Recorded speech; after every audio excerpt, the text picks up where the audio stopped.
Hello, my name is Samantha and this is my first video on this channel. So that is very exciting.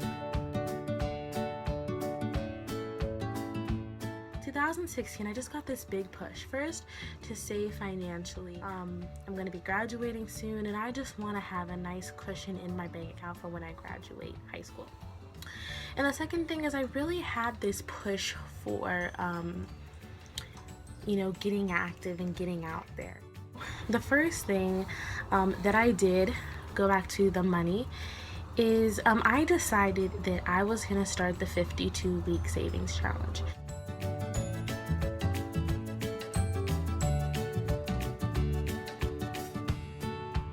Now, I'm pretty sure most of you, like me, have tried to start this thing last year and try to do the week thing, but it just wasn't practical for me. First, I didn't get paid back then. I didn't have a job.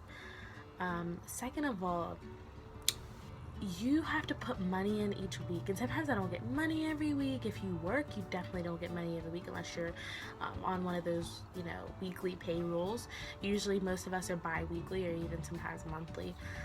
So you don't have that source of income coming in. So it is really hard to get, that rolling. So I decided to do that this year because I did get a job. I'm at a local restaurant where I live, and I've been working there for about 3 months now. And although I just recently hit the $100 mark, I also babysit on the side and just little things that us teenagers do on the side, like watch your siblings, do your chores, just little things like that. Also birthday money, Christmas money. But what I did was I did something different. Now if you look, I will put a link in the down bar, but if you just look on Google and you put reverse 52-week savings challenge monthly, and it broke it down monthly.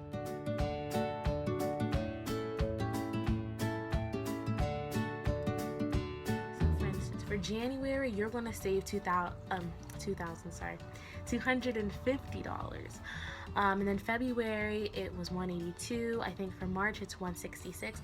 So it's these different numbers that you're saving monthly, and it's more practical for me because say if I get 2 paychecks from the place I work, and say if they're $100 each, that's $200 already, and I have to come with $50. And I mean, if I even babysit once or twice in that month, I can easily get up to that $50 that I still needed. So that was more practical for me. And also I saw this really cool one. Let me see if I can find it too, and I'll link that in the down.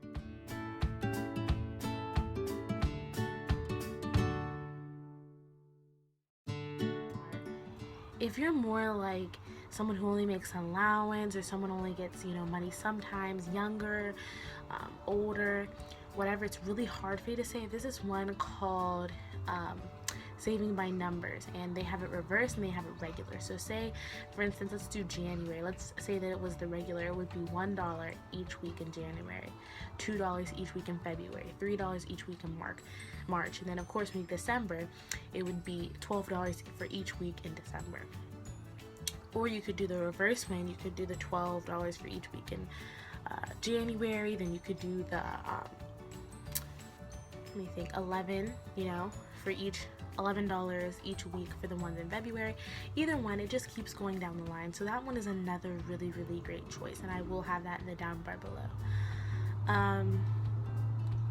What else is there? I'm also doing a daily savings challenge, and I'll have that also linked in the down bar below.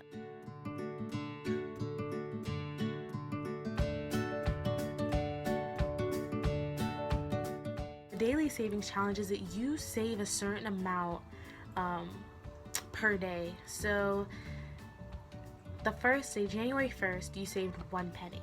January 2nd, you saved 2 pennies. January 3rd, you saved 3 pennies. January 4th, you save 4 pennies. You get my drift. So when you get to January 31st, you're saving 31 pennies or 31 cents, or however you want to do it. And for your 31, for February 1st, you're saving 32. You're not starting off at 1, you're saving 32, and you just keep coming up. And I hope that makes sense. If not, just leave a comment down below and I'll try to explain it better. But so basically, by the last day of the year, you will save $3.65 that day. And you will get to like, I think it's $667 and some change at the end of that savings plan. And then the 52 week is, I think, $1,378. And maybe some change associated with it too, but no, because you're doing straight dollars, yeah. So I'm doing both of those savings challenges. So hopefully by the end of this, I will have about $2,000 saved up, and also the money that I have saved up, and also if I get a little extra money that month, then I can also put that towards it. And to do this, because as I said, I tried this before and it was just so hard. But I did create a budget, and there's this really cool app. Now my mom has all been into Dave Ramsey. I'm not sure if you heard of him. Really cool program, especially like to listen to it now so that you don't, have the same mistakes that adults are trying to reverse in the future. But in that program, he really goes into spending cash for stuff, or spending debit, not going into credit and stuff like that. But what I kind of took was this app. It's called Every Dollar, and that app,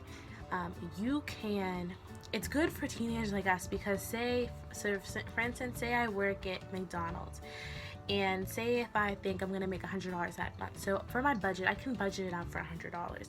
Be like, okay, well, I know that my phone bill is $25, so I can put that in the budget. And then I can be like, well, I know I'm going on a field trip and that's gonna cost $15. I can put that in the budget. And it's really cool. It's all on your phone, for I'm not sure if it's for Windows, but I know it's definitely for iOS. And it's just a really cool resource to help track your money, especially for us teens who like to use our phones for a lot of things. It is right there. You can have it accessible to you right then and there. And I really, really like that app. I really recommend that app. And so that app, I have all of my stuff listed down. And also, like, say if I go back to the thing where I said, if you make like, you're gonna say you're gonna make $100 at McDonald's, but you can put, like, when you get money. So I budgeted out $1,000, but let's say that my first paycheck came in was $75. I can put, that day $75. So that way I can keep track of what I thought I was gonna get and what I actually got. And that's especially good for us teens who don't have steady incomes. You can keep track of how much you're making, or find out kind of like about how much you're making by literally tracking every single thing that you get throughout the month. So I really recommend that app. And then lastly, I'm gonna talk about Digit. And Digit is the savings account that is literally top notch. I love it. It is FIDZ approved, so you're not gonna have anyone steal your money. It's government approved. Government, has access to that, so it's not gonna go anywhere. That I've been using for about 2 months. I think actually 3 months. 3 months now. And I put my daily saving challenge money in there because it'll send you a text. And so what I do is when it sends me a text, it'll say, Samantha, you have $50 in your checking account. I'll be like, okay, and I'll be like, save 0.52, going back to that daily savings challenge. So that's easy because I can save my change and put it in that separate account easy, because who has change laying around all the time? But that is also good to do electronically. So I'm taking my checking account money and putting it into that savings account with Digit. And I'll also leave a link that down below. Now that you have to be invited, so I'm gonna leave my referral link down below so you can go on and get onto that. And I'm just saying that it is literally the best thing. Also, it can save money for you, so it'll track your spending out of your checking account, and it will even save money for you. So that is another great option. I hope this video has been helpful. If you want more in depth about the 52-week saving challenge, the daily saving challenge, Digit, I talked about Every Dollar app, anything that I talked about that you really want more information about, just leave me comment down below and I'll make sure to get that out for you. And I'll also be talking in another video about my fitness journey, as I stated before. So thank you so much for watching, and bye bye.